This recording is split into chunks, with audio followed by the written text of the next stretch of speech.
तुमचं पुन्हा एकदा स्वागत. डॉक्टर, आणखीन एक प्रश्न असा की पुरुषांचं वार्धक्य आणि स्त्रियांचं वार्धक्य ह्याच्यामध्ये माणूसच आहे पण लिंग आहेत, दोन वेगवेगळी लिंग आहेत, त्याच्यामध्ये काही फरक असतो का? आणि तसं असताना कोणत्या मानसिक बदलांमध्ये आपण म्हणजे ते ट्रान्झिशन कसं असतं नेमकं? बघा, पुरुष आणि स्त्रीमध्ये मला नेहमी जाणवतं की 40व्या वर्षानंतर निसर्ग स्त्रीच्या विरोधात जातो. शरीरामध्ये होणारे बदल, हार्मोनल बदल जे असतात ते सगळेच बदलतात. आणि दुसरी गोष्ट म्हणजे की स्त्रीचं सगळं लक्ष जे आहे ते कुटुंबावरती असतं. आणि साधारण 40-50 वर्ष वय होतं तेव्हा कुटुंबातली मुलं जी आहेत ती मोठी होतात आणि त्यांचं वेगळं असं आयुष्य सुरू होतं.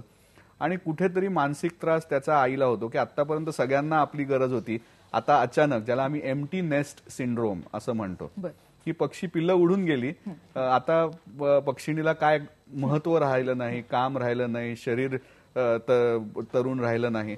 या सगळ्या मानसिक सामाजिक स्थित्यंतरातनं ती व्यक्ती जात असते.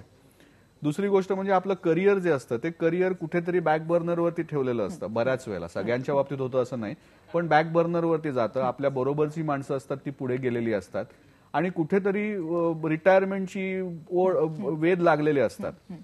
त्यामुळे आता काय करायचंय म्हणून कुठेतरी सगळंच कसं म्हणजे जॅक ऑफ ऑल ट्रेड्स, म्हणजे सगळंच आहे पण तरी देखील हातात काही नाही, अशी कुठेतरी मानसिक स्थिती ही स्त्रियांची व्हायला लागते. आणि जेव्हा हे होतं तेव्हा थोडंसं मनातनं खच्चीकरण होतं आणि त्याच्यामुळे शरीराकडे दुर्लक्ष होतं, त्यामुळे वार्धक्य जवळ येतं.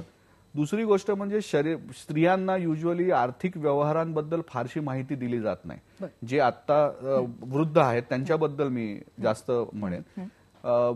सुशिक्षित नसतात. ज्येष्ठ नागरिकांमधलं सुशिक्षिततेचं प्रमाण बघितलं तर ते आपल्याला बायकांमध्ये फार कमी दिसतं. आर्थिक व्यवहार, जागेचे व्यवहार ह्याच्याबद्दलची माहिती नसते. त्यामुळे अचानक पार्टनर गेला की आपल्यापेक्षा वयाने जास्त असलेल्या पार्टनर बरोबर लग्न होतं. आपल्याकडे तशी एक प्रथा आहे. त्यामुळे जर पुरुष गेला, नवरा गेला, तर बायकोला माहितीच नसतं की आपले पैसे कुठे आहेत, आपल्या नावावर प्रॉपर्टी काय आहे, आपल्याला कुठे गुंतवणूक केलेली आहे, काहीही माहिती नसते. त्या वयामध्ये एखादी गोष्ट शिकणं कठीण जातं. मग संपूर्ण डिपेंडन्स जो आहे तो पुढच्या जनरेशनवर म्हणजे याचा आपण आधीपासून प्लॅन करू शकतो आणि त्या दृष्टीने आपण आधीपासून विचार करू शकतो. आपल्याला अर्जुन पाटील प्रश्न विचारतायत नवी मुंबईहून. विचारा. हॅलो, जर शहरामध्ये नोकरी करणारा माणूस रिटायर झाल्यानंतर खेडेगावात जर गेला तर आरोग्यावर काय फरक पडतो का?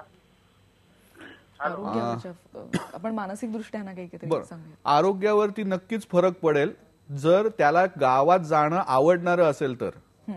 शेवटी कुठेतरी त्या माणसाला आपल्या आयुष्यामध्ये जो काही बदल घडवायचा आहे ते त्याची आवड असली पाहिजे. दुसऱ्याला आपण ऑप्शन्स दिले नाहीत तर बऱ्याच वेळेला अडचण निर्माण होते. त्यामुळे मी म्हणेन की पॉझिटिव्ह फरक होईल जर त्या व्यक्तीला गावामध्ये जाऊन राहायचं असेल निवृत्त झाल्यानंतर, तर पॉझिटिव्ह फरक होतील. हवा चांगली आहे, शेतावरती काम केलं तर चांगलंच, शरीराला चांगला व्यायाम होईल. पण जर आवड असेल तर, जर आवड नसेल तर त्याला शहरातच राहणं. आपल्याला बाळासाहेब सोनसळे प्रश्न विचारतायत बीडहून. विचारा. हा, नमस्कार मॅडम. नमस्कार. हा मॅडम, माझ्या आईचं वय 60 वर्ष आहे. बरं. तिला सांधिवाताचा आजार आहे. अनेक ठिकाणी मी तिला दवाखान्यामध्ये दाखवलंय, परंतु डॉक्टर म्हणतात की म्हातारपणे हाडांची झीज झाल्यानंतर अशा प्रकारचे आजार होतातच. परंतु त्याच्या ज्या गोळ्या मी तिच्यासाठी घेतो त्या गोळ्याची तिला आता सवय झालेली आहे. त्या जर गोळ्या नसतील तर ती अस्वस्थ होते आणि मग चिडचिड करते घरामध्ये. तर मला असं वाटतं की त्याला त्या मानसिकतेतून बाहेर काढणं गरजेचं आहे, कारण त्या गोळ्याचे साईड इफेक्ट होऊ शकतात. परंतु ती ऐकत नाही, तर तिच्यासाठी मग कोणत्या प्रकारची आम्ही ट्रीटमेंट काळजी घ्यायला पाहिजे घरी, याविषयी मला माहिती मिळेल का? नक्कीच.